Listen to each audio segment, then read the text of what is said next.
Between business and environment. अभी तक हमने आपको बताया कि क्या कैरेक्टरिस्टिक्स होती है बिजनेस एनवायरनमेंट की, उसमें कौन कौन से उसके कैरेक्टरिस्टिक्स होते हैं, किस किस चीज़ों के क्या उसका नेचर होता है, ये सारी चीज़ें अभी तक हमने आपको उसमें बताई। उसी के आगे इंक्लूड कर रहे हैं अपना next topic, that is relation between business and environment. Business और एनवायरनमेंट के बीच का रिलेशनशिप क्या होता है और कैसा होता है।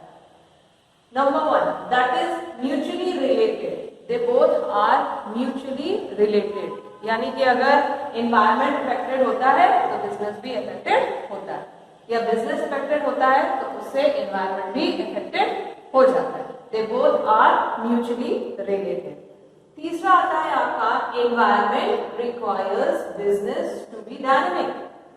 एनवायरनमेंट की हमेशा ये रिक्वायरमेंट बनी रहती है कि बिजनेस हमेशा डायनामिक होना चाहिए, वो कभी भी ना रुकने वाली पोजीशन में होना चाहिए। ये नहीं कि फाइनेंशियल रिसोर्सेज को हमने ले करके उसका मिसयूज किया, उसको सही से उसको हम इन्वेस्ट नहीं कर पाए और हमारी बिजनेस एक्टिविटी रुक जाए। अगर बिजनेस एक्टिविटी रुक जाएगी तो उससे एनवायरनमेंट अफेक्टेड हो जाएगा, और अगर एनवायरनमेंट अफेक्टेड हुआ तो बिजनेस भी हमारा अफेक्टेड हो जाएगा। बिजनेस एनवायरनमेंट की सबसे ज्यादा डिमांडिंग ये रहती है कि बिजनेस हमेशा डायनेमिक होना चाहिए, उसमें अगर चेंजेस या उसमें रिसर्च डेवलपमेंट की जरूरत है तो हमें वो करना चाहिए, नए इनोवेशंस लाने चाहिए डे बाय डे, या जैसे जैसे आपका टाइम टू टाइम उसमें जो भी प्रोडक्ट में हम चेंजेस कर सकते हैं वो चेंजेस करने चाहिए। ये नहीं कि एक जो स्टार्ट हमने किया उसी पर हम कंटिन्यूअस चलते रहते हैं। आपने देखा भी होगा प्रोडक्ट्स में, इवन अगर प्रोडक्ट में चेंज नहीं होता है तो उसकी पैकिंग में चेंज किया जाता है जिससे कि प्रोडक्ट और ज्यादा अट्रैक्टिव लगे। ये भी एक स्ट्रैटेजी होती है कस्टमर को और ज्यादा अट्रैक्ट करने के लिए। और कस्टमर अगर अट्रैक्ट नहीं होगा, कस्टमर अगर आपके बिजनेस से नहीं जुड़ेगा तो आपका बिजनेस भी डायनामिक नहीं होगा। तो इसलिए एनवायरनमेंट की सबसे ज्यादा रिक्वायरमेंट होती है कि बिजनेस हमेशा डायनामिक होना चाहिए, it should be always dynamic in a position. फिर आते हैं third, opportunities and threats. Business और एनवायरनमेंट के बीच का रिलेशनशिप अपॉर्चुनिटीज का भी होता है। एनवायरनमेंट में अगर अपॉर्चुनिटीज है तो बिजनेस को अपॉर्चुनिटीज मिल सकती हैं, और अगर एनवायरनमेंट में थ्रेट आ जाते हैं तो बिजनेस को भी थ्रेट फेस करने पड़ते हैं, just because they both are mutually related. तो इसलिए ये relationship between business and environment की थी। अब आ जाते हैं इसी के साथ नेक्स्ट टॉपिक पे, that is current Indian business environment. अभी करेंटली इंडियन बिजनेस एनवायरनमेंट कैसा है, कैसे क्या क्या चीजें उसमें आ रही है, क्या उसके फैक्टर्स हैं, हम क्या क्या चीजें करेंट इंडियन बिजनेस एनवायरनमेंट में क्या क्या चीजें हमको देखने को मिलती हैं, ये सारे पॉइंट्स इसमें आते हैं। You have to just read points because your paper is objective. हम आपको बार बार यही बात बता रहे हैं क्योंकि आपका पेपर ऑब्जेक्टिव है, तो आपको समझ में हर चीज आनी चाहिए कि लिबरलाइजेशन क्या होता है, प्राइवेटाइजेशन क्या होता है, ग्लोबलाइजेशन क्या होता है, बट ये फैक्टर कहाँ पे है, करंट इंडियन बिजनेस एनवायरनमेंट में। ये चीज आपको हमेशा ध्यान में रखनी चाहिए क्योंकि it is a objective paper. चलिए शुरू करते हैं। लिबरलाइजेशन, पहला करंट इंडियन बिजनेस एनवायरनमेंट में हमें ये देखने को मिलता है कि लिबरलाइजेशन, कई जगह पर लिबरलाइजेशन का मतलब समझते हैं आप, जहां पर जो आपके जो बिना जो जबरदस्ती वाले जो टैक्स हैं वो हटा दिए जाए, रिस्ट्रिक्शंस आपके जो हैं, जो जरूरत से ज्यादा रिस्ट्रिक्शंस लगे हुए हैं, टैक्सेस लगे रहते हैं, उनको अगर हम रिमूव कर दें और इकोनॉमी को लिबरल कर दें तो परफॉर्मेंस और अच्छी देखने को मिलती है। अभी ब्लैक मनी का क्यों इतना लोगों ने ब्लैक मनी रखना शुरू किया, क्योंकि टैक्सेस ज्यादा हमारे ऊपर फेस कर दिए गए थे। सारे टैक्सेस को हटा के हमने जीएसटी लेकर के आए, इसी वजह से कि बहुत सारे टैक्सेस होते हैं, इम्पोज किए जाते हैं अननेसेसरी, उसमें आपके जो कंपनी है उस पर प्रेशर पड़ता है, उसके बिजनेसमैन पर प्रेशर पड़ता है, इसलिए जीएसटी ला करके वो अननेसेसरी रिस्ट्रिक्शंस हटा करके हमने इकोनॉमी को लिबरल करने की कोशिश की। तो लिबरलाइजेशन में हम यही करते हैं, जो अननेसेसरी रिस्ट्रिक्शंस होते हैं उनको हटा लेते हैं और इकोनॉमी लिबरल हो जाती है, जिससे कि बिजनेस और ज्यादा स्मूथली रन कर सके। नेक्स्ट आता है प्राइवेटाइजेशन। What is privatisation? इसे हम हिंदी में निजीकरण भी कहते हैं। प्राइवेटाइजेशन का मतलब कि कभी कभी गवर्नमेंट या पब्लिक सेक्टर, जिसे हम पब्लिक सेक्टर कहते हैं, वो सही से काम नहीं कर पाते। वहाँ के workers because they are dead sure कि हमारी सर्विस पक्की है, हमें कोई कुछ कर नहीं सकता, हमारे ऊपर किसी तरीके का थ्रेट नहीं चलता, तो इस वजह से वो अपनी परफॉर्मेंस में कहीं ना कहीं उतने ऑनेस्ट नहीं होते हैं और डिसऑनेस्टी देखने को मिलती है। धीरे धीरे ये डिसऑनेस्टी बढ़ जाती है और इंडस्ट्री या वो पब्लिक सेक्टर सिक हो जाता है। सिक होने का मतलब उसे लॉस फेस करना पड़ता है। लॉस, जितना ज्यादा वो लॉस फेस करेगा उतना ही ज्यादा वो आपका सिक होता चला जाएगा। उस सिकनेस से बचाने के लिए हम कभी कभी कुछ पार्ट को या पूरे पार्ट को, आइदर पार्शली और होली, यानी कि पूरे पार्ट को, उस पब्लिक सेक्टर को, पूरा पब्लिक सेक्टर को या पब्लिक सेक्टर के कुछ पार्ट को, पार्शली सेक्टर को हम प्राइवेट पार्ट में उसको प्राइवेट लिमिटेड को दे देते हैं और उसमें उसको कन्वर्ट कर देते हैं। इस प्रोसेस को कहते हैं प्राइवेटाइजेशन, यानी पब्लिक सेक्टर के पूरे या कुछ पार्ट को प्राइवेट सेक्टर में कन्वर्ट करने के प्रोसेस को प्राइवेटाइजेशन कहते हैं।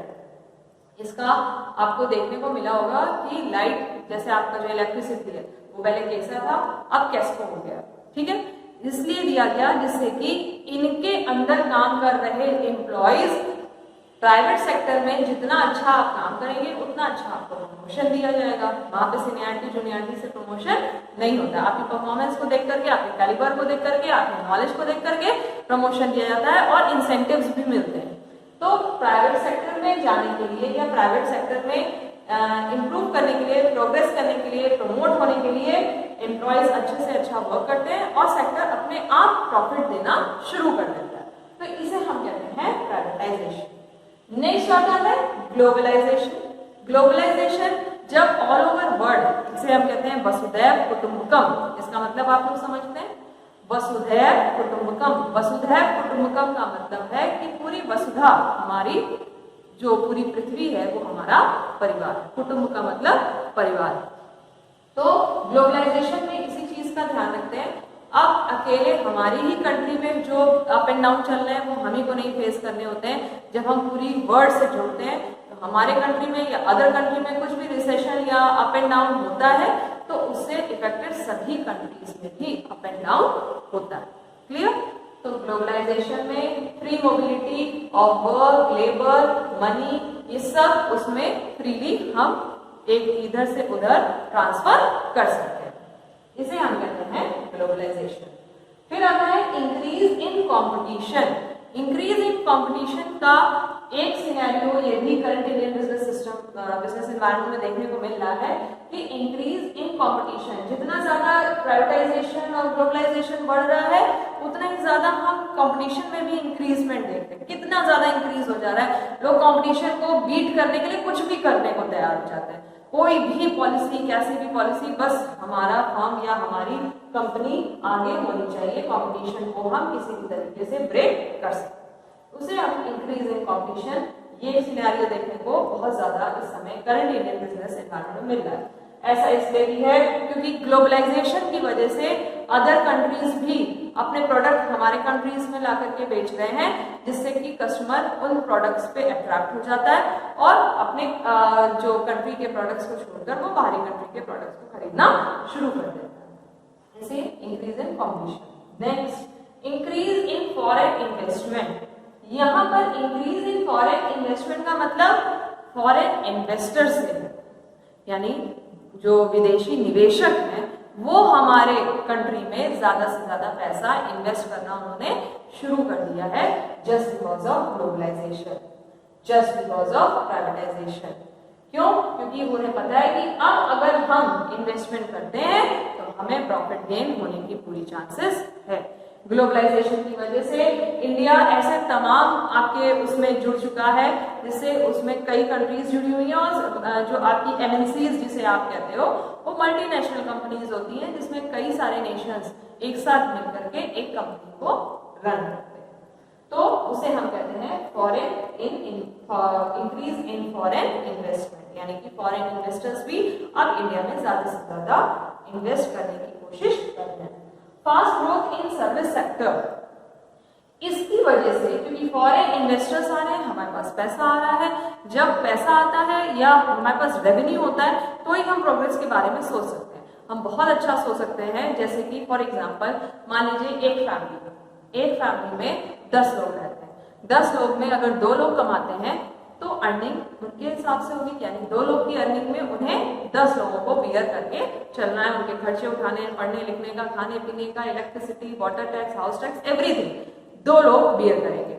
लेकिन उन्हीं 10 लोगों में अगर 6 लोग कमाने वाले हों और 4 बच्चे हों तो अर्निंग कुछ और होगी, उस घर की स्थिति कुछ और होगी। इन द सेम वे जैसे जैसे इन्वेस्टमेंट, फॉरेन इन्वेस्टमेंट बढ़ता जा रहा है हमारी कंट्री में, हम ग्रोथ सेक्टर जो हमारी सर्विस सेक्टर है उसमें भी ग्रोथ देख रहे हैं।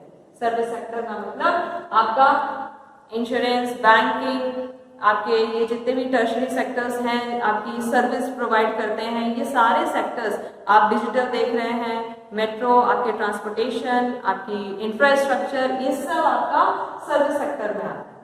तो ये और ज्यादा ग्रोथ कर रहा है। जितना ज्यादा सर्विस सेक्टर ग्रोथ करता है उतना ही ज्यादा स्टैंडर्ड ऑफ लिविंग हमारा बढ़ जाता है और हम और ज्यादा फैसिलिटेट हो जाते हैं। इसीलिए नेक्स्ट देखिए, इंक्रीज इन फॉरेन ट्रेड। जब फॉरेन इन्वेस्टमेंट ज्यादा हो जाता है, जब फॉरेन इन्वेस्टमेंट अच्छा हो रहा है करंट सिनेरियो में, तो वही बात है कि हम फॉरेन से ट्रेड भी इजीली वे में और अच्छा कर सकते हैं और इसी की वजह से हमारा फॉरेन ट्रेड ज्यादा हो रहा है। फॉरेन ट्रेड का मतलब कि हम वहां से अपने इंपोर्ट भी कर रहे हैं और ज्यादा से ज्यादा कोशिश ये कर रहे हैं कि एक्सपोर्ट करें, जिससे कि फॉरेन करेंसी हमारी कंट्री में आए और हमारी कंट्री की जो मनी की जो वैल्यू है वो और ज्यादा इंक्रीज हो सके। फिर आता है आपका increase in standard of living. जितना ज्यादा सर्विस सेक्टर अच्छा ग्रोथ करेगा, आपका फॉरेन इन्वेस्टमेंट अच्छा होगा, जितना ज्यादा आपकी फॉरेन ट्रेड अच्छी होगी, आपको और ज्यादा फैसिलिटीज मिलेगी, आपका स्टैंडर्ड ऑफ लिविंग और अच्छा हो जाएगा, पर कैपिटा इनकम बढ़ जाएगी, अनएम्प्लॉयमेंट कम होगा, पर कैपिटा इनकम बढ़ेगी और जब पर कैपिटा इनकम बढ़ेगी तो उससे स्टैंडर्ड ऑफ लिविंग भी हमारी और ज्यादा इंक्रीज हो जाएगी। और लास्ट आता है आपका रिडक्शन इन फॉरेन डेब्ट। अब क्योंकि हम फॉरेन ट्रेड तक आ गए हैं तो अब हम जो हम पहले विदेशों से ऋण ले लेते थे, जिसे हम लोन कहते हैं, वो ले लेते थे, अब हम उस पर नहीं जा रहे। अब हम कोशिश ये कर रहे हैं, टूरिस्ट को बुला रहे हैं अपने कंट्रीज में, फॉरेनर्स को इन्वेस्टमेंट के रूप में, इन्वेस्टर्स के रूप में ला रहे हैं, फॉरेन ट्रेड कर रहे हैं और जितने भी लोन हमने ले रखे हैं उसको रीपे कर रहे हैं और आगे लोन लेने की नहीं सोच रहे, जिससे कि हमारी मनी वैल्यू और ज्यादा इंक्रीज हो सके। ज्यादा से ज्यादा फॉरेन डेब्ट हम दे चुके हैं, थोड़ा जो बाकी है उसके लिए भी हम सब जितने भी बिजनेस और कंपनीज हैं वो सारी मिलकर के कोशिश कर रहे हैं। ठीक है, तो रिडक्शन हो रहा है फॉरेन डेब्ट में। अब बाहर से हम लोन या डेब्ट लेने की कोशिश नहीं करते, जबकि जितना है हम उतना उसको पे करने की कोशिश कर रहे हैं, जिससे कि हम बिल्कुल ही हम लोन फ्री हो जाए। क्लियर? तो ये चैप्टर आपका या ये जो हम टॉपिक जो मैंने आपको उठाया था, that was introduction, concept, components और कौन कौन से फैक्टर्स जो आपके बिजनेस को या एनवायरनमेंट को अफेक्ट कर रहे थे, ये सारी चीजें हमने आपको इस लेक्चर में समझाई। क्लियर? अब इसके आगे नेक्स्ट लेक्चर में मैं आपको ये बताऊंगी कि कैसे बिजनेस एनवायरनमेंट की एनालिसिस करनी जरूरी होती है, उसको एनालाइज करना क्यों जरूरी होता है, बिजनेस एनवायरनमेंट की इंपॉर्टेंस क्या होती है, हम क्यों इसको इतना ज्यादा महत्व दे रहे हैं, और सबसे बड़ी बात कि इसमें कौन सी ऐसी टेक्निक यूज करते हैं जिससे कि हम एनालिसिस बिजनेस एनवायरनमेंट की कर सकते हैं। ठीक है?